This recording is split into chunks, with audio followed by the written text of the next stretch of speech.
everybody, this is Michael Sandoval, and we have a great film that just released in Tribeca. Actually, on Tuesday they showed it. It's called Enjoy. We have the director Saul Abraham. Saul, how how did the film come about? And please tell us a little bit about the story. So the film came about through writer Callum Cameron, who I've known for quite a few years now. He's been a friend of mine. He's a writer in the theatre here in London, and he sent me the script of a screenplay he wrote, and I fell in love with it. It was based around his real experiences as a home tutor for kids who weren't at school. And also just how that worked in with his own battles with mental health. And these were aspects that I kind of related to, saw a lot of myself in the main character as well as the young boy in the story. So yeah, he luckily let me develop it with him, and then we shot it last year. So yeah, it's been a nice process. Awesome. How was it shooting during the pandemic? Because I've been asking a lot of people who were shooting, and they said how different it was. But how was it for you to shoot the short film in the pandemic? I mean, a short film in itself in a pandemic is almost like it's a death sentence, Yeah. because as you know, there's not we haven't got the same kind of money and stuff. So we were meant to shoot in March, and then obviously everything closed down here. And then as the industry started getting going again, it was more for the bigger productions, and then, for example, in my kind of day job in commercials, we were working, but it was all productions that could afford all the bits that you needed and still need. But we were able to do it just before, in the UK, we had another lockdown in November, and the producers did an amazing job in kind of making it all safe and doing what they could, and everyone felt like safe to be there. So just about got it done, but yeah, it was a challenge. I didn't think it would happen when everything kind of happened. Yeah, but the beautiful part of it is that people were expanding their watching and viewing presence on film, really looking into documentaries, short films like this one, and really being adventurous with the type of films that were out there. So it really did, and I think I hope it helped you a lot because this film needs to be seen. I think it's a great film. Um, Yeah, yeah. yeah. And the casting, you got Hamish Patel from Yesterday, Tom Sweet, Maddie Hill. How did you get the cast together, and how did that all come about? All through different ways, actually. I mean, so Maddie is my girlfriend, so that helps. So she was on board from a very, very early stage, kind of reading early drafts with me and Callum. She was really helpful. So I hope she was the first one you locked in. Of course. And even if she wasn't, I wouldn't say otherwise. But she was great, and she was integral to the process. And then Callum and I, kind of separately, as we were developing it, we're both thinking of Himesh without even talking to each other about it. And then one day we were kind of just saying, "Oh, who would we want to kind of play the lead?" And both said Himesh, and we've both known him for a while through Maddie, because they were on a TV show here in the UK, and then Callum was at Edinburgh Festival with Himesh as well, when they were both in separate plays, but got to know each other there. So we just sent it to him, and luckily he really liked it and had some time in his very busy schedule now to do it. But yeah, it was so great working with him. Having been friends with him for a while and not worked with him, but obviously always been a fan of his work. It was so nice to do something together, and he's so talented, and he was kind of perfect for that role. Someone who the character doesn't say a lot, and they're kind of, everything's happening around them, and he does kind of silent acting so perfectly, and balances the comedy with the drama, which the lead in this really needed. Yeah. So yeah, so happy with him. Yeah, and I love that part too, and I think that's what, and I could see why you got him because his performances and him not saying a word, those performances are always the ones that I like because you really tell the acting. And with him, when Michael is with scenes with the boy, and you're seeing that expression, you're seeing that, and it's just so good.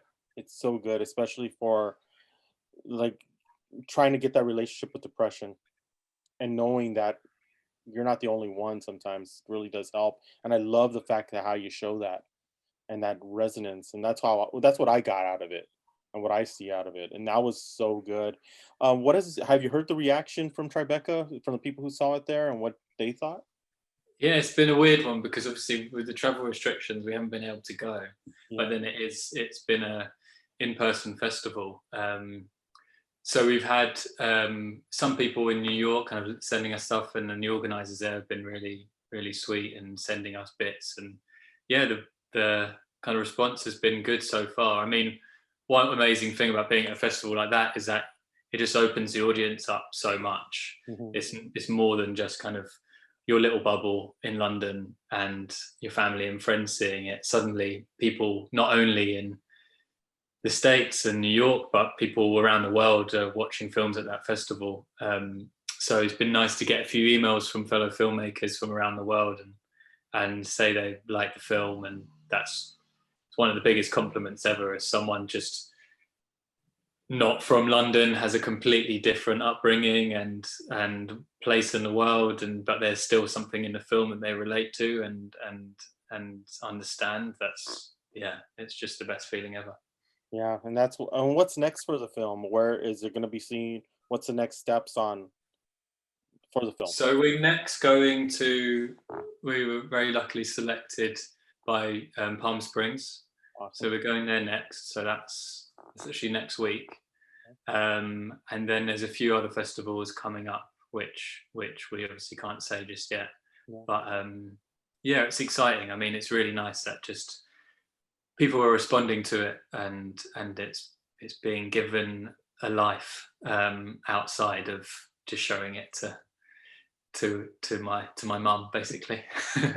As And much as my mum's opinion is obviously the most oh, important, of course. of course, because I was when my mom was alive, I was the same way. Like I was, like if she didn't like it, I know I had to go in there and fix some stuff. Yeah, So move, move to trash, move to trash. Yeah, exactly. I'm like, maybe I need to change this a little bit, but and that's cool. And I'm in LA, so I'm definitely gonna go down to Palm Springs. So I want to see this on the big screen.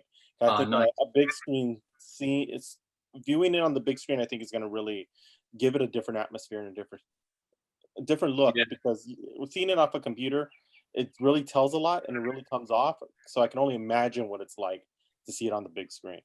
exactly. I mean, and also that's what we made it for, and Hmm. I'm really excited that it got shown on a big screen at Tribeca, and it is actually being inside in a big cinema in Palm Springs, which is really exciting. But I guess the benefit, obviously, you have to kind of draw positives to how the year's gone. And one good thing is that these festivals are all kind of got online links, and because so many people can't go, now suddenly people are watching it who aren't necessarily going to Tribeca Hmm. or can afford to go to Tribeca. They're getting screener links or links to all the films from whether it be people at film production companies getting it from their bosses or just people paying a couple of dollars to get the kind of online pass. Yeah. With everyone being at home so much, I reckon they're doing that as well. I mean, that's what I've kind of felt by the amount of people who've reached out and said they've seen the film, which is really good. So, what is your view on that fact that the opening of the fact that you don't just have to go to a theater anymore? You could actually see it on a streaming platform or a streaming platform that Tribeca or any of these film festivals develop. What do you think of that possibility? Do you think it's a better avenue for independent filmmakers to be able to have their films seen? Or is it something that, like in the major studios, you're hearing people gripe that, oh, yeah, it's taking money away from theaters. But in actuality, to me, it seems like it's helping the movie business and helping you find the next big director out there in the Yeah, I mean, it's both of those things. I mean, you kind of hit the nail on the head. It's like I feel like I'm at a weird in between, excuse me, stage of I'm old enough to have so many of my formative experiences in the cinema, and that's the reason why I want to do this as a job. The cinema is the most incredible thing in the world, and watching something for the first time with a group of people in the dark and the way a film is taken in differently in that setting is, I really hope it is never lost. But then at the same time, as you say, it's given an opportunity for lots of younger filmmakers to get their work out there. And yeah, it's just it is an exciting time that anyone can kind of be making something and it can get picked up. You don't even necessarily need to have it at a big festival now, or at, on a big streaming platform. You can just put it up yourself, and suddenly you got loads more views than a really established filmmaker, which is just crazy. I mean, the difficult thing is that it's just so oversaturated now that it's just so difficult to find stuff. Yeah. So I think the difficulty is that so many amazing things are made now, and the internet's just so noisy. It's just how we expected to find it all. I mean, sure, you have it as well. Every evening I sit down to watch something, there's even just so much just on all the streaming platforms. I'm just like, how am I going to get the good stuff? Exactly. But I always think like quality always rises to the top. Yeah. Always is, and no matter what you do, and no matter, and if you make a good product, people are gonna find it, love it, and share it with their friends still. And I think that's what this movie is. I think the more people see it, they're gonna share it, and it's gonna really get a really, really good buzz. And I wish you the best on this film. How can people find you? How can people follow what you're coming up with and what you're working on? I mean, they can follow the film, and then everything's on there. We have a website. What is it again? That's really bad, isn't it? Enjoyshortfilm.com. There you go. No problem. As long as you get it out there, that's what matters. Yeah. So follow that. There'll be updates on that, and you can see links to everyone involved and stuff as well. And yeah, thanks so much for your time, man. No problem. Thank you so much. I really appreciate it. I really enjoyed this film. And everybody, please go watch it. If you get a chance to go to the Palm, if you're in LA, Southern California, and get a chance to go to Palm Springs, go see it, because it's a really good film to watch. And if it's by a film festival or a screening by you, take the time. It's worth watching it. Thank you very much, Saul. Really appreciate it. And we look forward to seeing you next time here on MUSE TV. Thanks, bro. Thanks so much for your time.